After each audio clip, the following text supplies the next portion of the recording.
ताज्या बातम्यांसाठी महानकरेला सबस्क्राइब करा आणि बेल आयकॉनला क्लिक करा।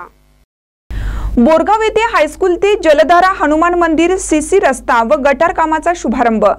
बोरगाव येथील बोरगाव शिक्षण संघ संचलित के.एस. पाटील हायस्कूल ते जलधारा हनुमान मंदिर दुहेरी गटार व सीसी रस्ता कामाचा शुभारंभ नगरसेवक शरदराव जंगटे यांच्या शुभ हस्ते व अन्य मान्यवरांच्या उपस्थितीत करण्यात आला।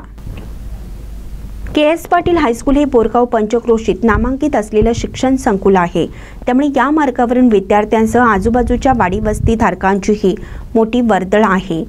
सदरचा मार्ग गेल्या अनेक वर्षापासून दुरुस्तीविना खोळंबलेला असल्याने सदर रस्ता कामास श्री हाल शुगर संचालक व नगरसेवक शरदराव जंगटे यांनी मोठा प्रयत्न केला।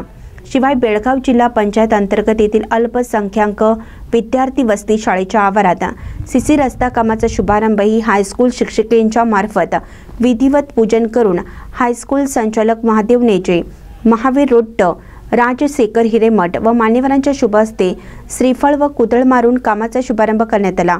या प्रसंगी महादेव नेजे, महावीर रोट्ट, राजशेखर हिरेमठ, भाऊसाहेब महाजन, जितू पाटील, जिन्ना अमण्णावर, माजी नगरसेवक उत्तम कदम, अजित तेरताळे, महिबती खोत, महादेव एदमाळे, फिरोज अफराज, अमित माळी, संजय महाजन, बबन रेंदाळे, किसन गोसावी, श्रीपाल गोसावी, भारत कांबळे, राजू कुंभार, शंकर गुरव, भरत पाटील, आर.ए. इंगळे यांच्यासह बोरगाव हायस्कूलचे मुख्याध्यापक, शिक्षक वृंद व हॉटेल पदाधिकारी व भाजप कार्यकर्ते मोठ्या संख्येने उपस्थित होते। कार्यक्रमाचे सूत्रसंचालन अजित कांबळे यांनी केलं। महानकारी न्यूजसाठी बोरगावहून उत्तम माने।